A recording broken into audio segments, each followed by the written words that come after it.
अस्सलाम वालेकुम स्टूडेंट्स। आज हम लोग मैथ का एक्सरसाइज 4B स्टार्ट करेंगे और हमने जिस तरह 4A को कंप्लीट किया है तो आज हम कोशिश करेंगे कि 4B को भी कंप्लीट करें। ये भी सेम वैसे ही क्वेश्चंस हैं। सो हमारा जो पहला क्वेश्चन है, इट इज़ गिवन दैट हमारे पास यूनिवर्सल सेट गिवन है लेटर ऑफ इंग्लिश अल्फ़ाबेट, यानी कि हमारे पास जो अल्फ़ाबेट्स हैं इंग्लिश के A to Z सारी वैल्यूज़ जो हैं वो यूनिवर्सल सेट में गिवन है। ठीक है, हम यहाँ पे लिख लेते हैं A to Z यानी कि अल्फ़ाबेट्स सारे। फिर ड्रॉ द वेन डायग्राम। अब हमने सब की क्या बनानी है, वेन डायग्राम्स बनानी है। In case find the A intersection B। हमने फाइंड क्या करना है, A इंटरसेक्शन B। अब सबसे पहले आप ये जो उल्टा एक तरह से आपको उल्टा U नज़र आ रहा होगा, इसको हम कहते हैं इंटरसेक्शन। ठीक है, इस एक्सरसाइज में आप बेसिकली यही करने वाले हो। पहले आप इसको थोड़ा सा समझ लो कि ये है क्या।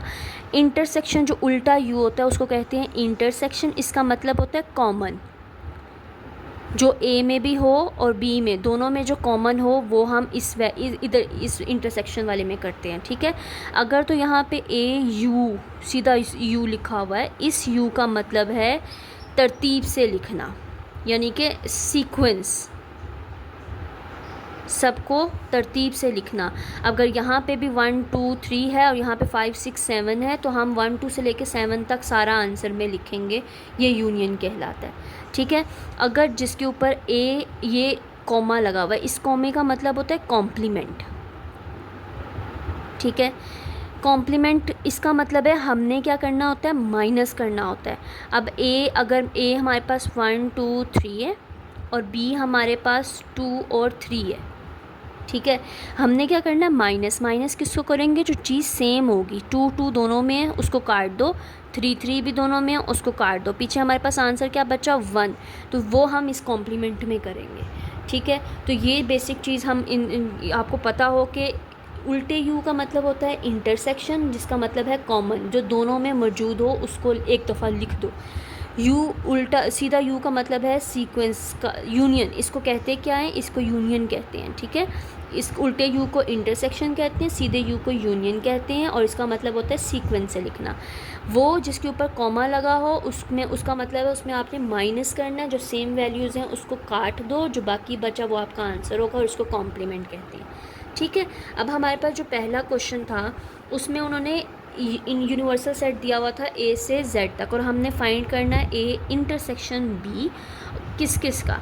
अब पहला जो हमारे पास क्वेश्चन है A B C D A B C E F, D नहीं है, और B की वैल्यूज़ दी हुई हैं B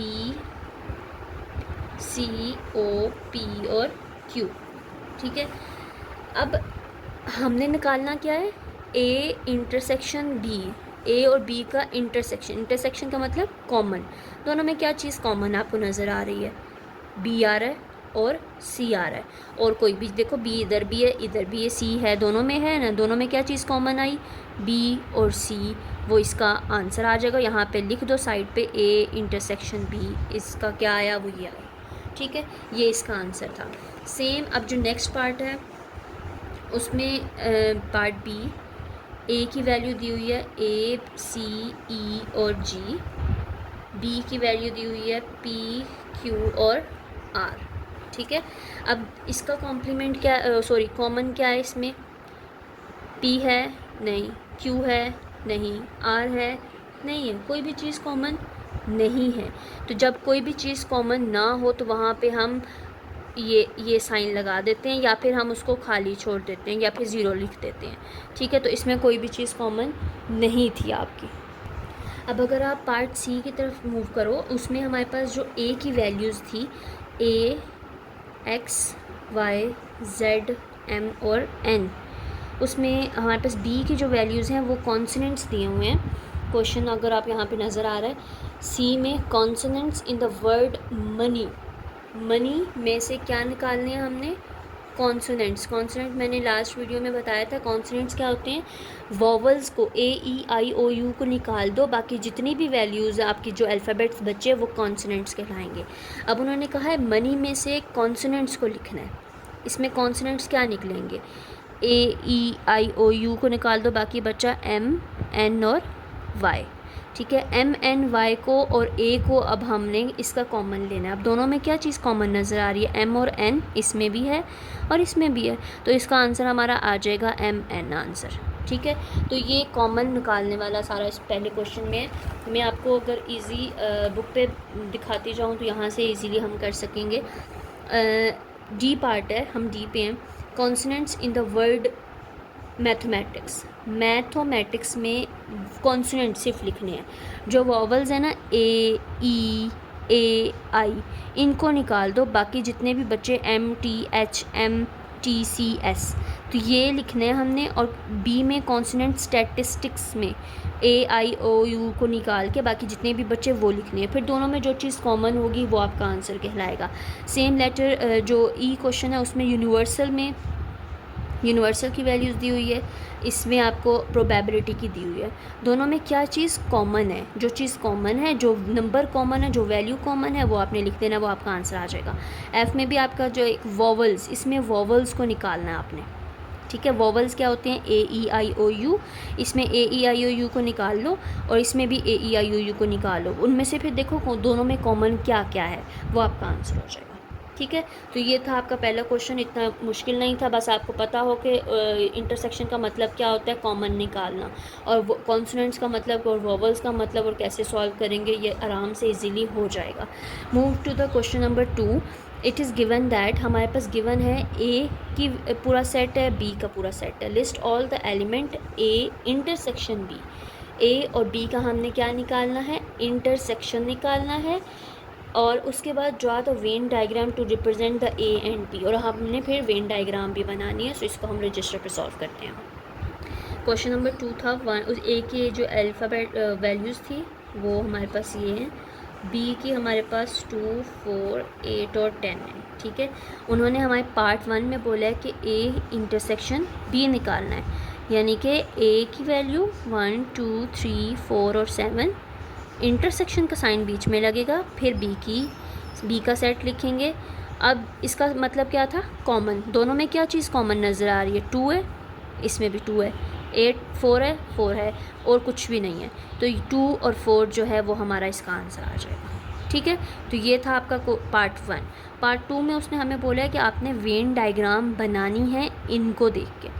ठीक है, तो हमारे पास सिंपल पहले एक चीज़ देखो, जब भी वेन डायग्राम बनाने लगो तो दोनों में देखो कोई चीज़ कॉमन है ना, है। 2 और 4 दोनों में कॉमन है, तो इसको आप ऐसे बना लो, ये ए आपका, ये आपका बी है। ठीक है, ये ए, ये बी। अब ए और बी में क्या चीज़ कॉमन है? इस ए में क्या था? 2 और 4, बी में भी 2, 4 था। वो जो कॉमन है उसको आप बीच में कॉमन में लिख लो, बाकी जो बी की वैल्यू है वो बी में लिख दो, जो ए की वैल्यू है 1, 3, 7 वो ए में लिख दो। So this is your diagram, Venn diagram. बेशक आप इसमें इसके साइड पे बॉक्स बना लो, तो ये आपकी वेन डायग्राम बन जाएगी। ठीक है, सो ये था आपका question number 2। Move to the question number 3। Question number 3 में वो क्या कह रहे हैं कि आपको डी का सेट दिए हुए हैं, ब्लू से कलर्स दिए हुए हैं, blue, green, yellow, orange, red, और सी की भी दिए हुए हैं। इसका भी हमने सी इंटरसेक्शन डी निकालना है, यानी कि इन दोनों में क्या चीज़ कॉमन है वो लिखनी है और उसकी वेन डायग्राम बनानी है। सो इसको बनाते हैं।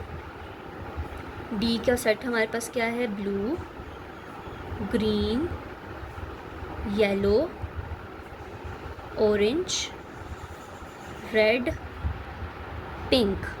ये ब्लू का था, ओ सॉरी डी का था। सी में हमारे पास ब्लू, ग्रीन, सॉरी ग्रीन नहीं है, ब्लू, येलो, पिंक,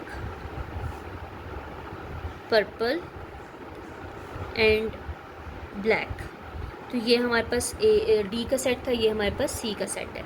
अब हमने पहले में क्या करना है? इनका इंटरसेक्शन निकालना है, सी और डी का। इंटरसेक्शन का मतलब क्या था? कॉमन। अब दोनों में क्या चीज़ कॉमन है? ब्लू, पहली चीज़ ब्लू कॉमन है। येलो कॉमन है, दोनों में है जो। और क्या इसमें? पिंक इसमें भी है, इसमें भी है, तो पिंक। इसके अलावा और कोई भी चीज़ कॉमन नहीं है, तो ये इसका आंसर आ गया। पार्ट बी में हमने क्या बनानी है, वेन डायग्राम बनानी है जिसमें सी और डी को हम रिप्रेजेंट करें। तो सेम हम इसी तरीके की वेन डायग्राम बनाएंगे। दोनों में चीज़ कॉमन है ना, तो उसको एक साथ लिख लेंगे हम, बाकियों को। ये आपका ए, ये आपका बी। मैंने थोड़ा बड़ा इसलिए बनाया क्योंकि ये ब्लू ऑरेंज और ये थोड़ा वैल्यूज़ है, इसको हम साइड पे कर लेंगे, ठीक है, मतलब बॉक्स बना लेंगे। क्या चीज़ कॉमन थी, ब्लू, येलो एंड पिंक। बाकी ये बी है, ये ए है। इसमें बाकी जो बचा ग्रीन, ऑरेंज, रेड, इसमें बाकी क्या बचा, पर्पल, ब्लैक। तो ये था आपकी इसकी वेन डायग्राम, ठीक है। तो ये आपका क्वेश्चन नंबर 3 भी डन हुआ। क्वेश्चन नंबर 4 में हम चलते हैं। क्वेश्चन नंबर 4 में क्या कहा है उन्होंने, हम बुक से एक दफ़ा देख लेते हैं। ये देखें, it is given that universal set 1 से 9 तक है, उसकी वेन डायग्राम्स हमने सबकी बनानी है। A union B.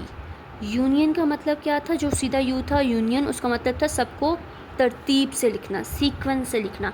मैं इसका एक पार्ट करवाऊंगी, बाकी सब सेम है, क्योंकि एक एक करेंगे तो ये बहुत इजी है, तो आप लोग खुद कर सकते हो, ठीक है। तो अगर एक अच्छे से समझ आ गई है तो बाकी सब जब सेम है तो वो क्वेश्चन आप खुद कर सकते हो। तो अब मैं सिर्फ इसका एक part, question number 4, universal set इसका क्या है, 1 2 3 से 9 तक, और इसका हमने सबकी वेन डायग्राम बनानी है, और हमने क्या हमारे फाइंड करना है, ए यूनियन बी, मतलब तरतीब सीक्वेंस वाला।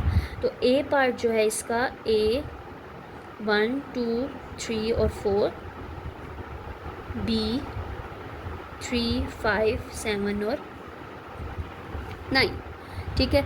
अब यूनियन का मतलब क्या था, हमने सबको तरतीब से लिखना, सीक्वेंस से, कोई चीज़ काटनी नहीं है। 1 2 3 2 दफ़ा है तो उसको हम एक दफ़ा लिखेंगे, फिर 4, फिर 5, फिर 7, फिर 9। ये आपका आंसर, ठीक है। तो इसका यूनियन का मतलब तरतीब से लिखना, उल्टे यू इंटरसेक्शन का मतलब है कॉमन, ठीक है। अब इसकी हमने क्या बनानी है, वेन डायग्राम बनानी है। अब हमारे पास यूनिवर्सल सेट गिवन है, तो हम बॉक्स तो बना रहे हैं, ठीक है। यहाँ लिख दो यूनिवर्सल सेट। दोनों में चीज़ कॉमन एक है ना, 3, यानी कि ये ओवरलैप होगा एक दूसरे के ऊपर ऐसे, क्योंकि ये ए है आपका, ये बी है। जब भी कॉमन हो तो हम ओवरलैप करेंगे। अब क्या चीज़ कॉमन थी, 3, तो 3 हमने यहाँ लिख दिया कि ए में भी है और बी में भी है। बाकी जो ए की वैल्यू है वो ए में लिख दो, जो बी की वैल्यू है 5 7 9 वो बी में लिख दो, ठीक है। अब 1 से 9 तक क्या हमारी सारी वैल्यूज़ गिवन है, 1 2 3 4 5 7 9, 6 भी नहीं है, 8 भी नहीं है, तो वो यूनिवर्सल सेट की थी, तो वो यहाँ बाहर लिख दो 6 और 8। अब हमारी 1 से 9 तक सारी वैल्यूज़ कंप्लीट हो गई, और ये आपका वेन डायग्राम आपकी बन गई। बाकी सब की भी ऐसे ही बनेगी, ठीक है। जो क्वेश्चन नंबर डी है उसमें आपका मल्टीपल ऑफ 3 का टेबल, लेकिन रेंज कहाँ तक जा रही है, सिर्फ 9 तक। यूनिवर्सल सेट आपने देखना है, उससे आगे नहीं जा सकते। 3 1 3 3 2 6 3 3 9, 3 वैल्यूज़ आएंगी हमारी उसमें मल्टीपल ऑफ 3 में, इस क्वेश्चन में। बी में प्राइम नंबर जो सिर्फ अपने टेबल पर जाएं। अपने टेबल पर कौन कौन सी वैल्यू जाती हैं, 3 जाता है, जो 3 से और 9 तक हो बस। 3 के बाद कौन सी अपनी वैल्यू अपनी टेबल पर जाती है, 5 जाता है, 7 जाता है, ठीक है बस।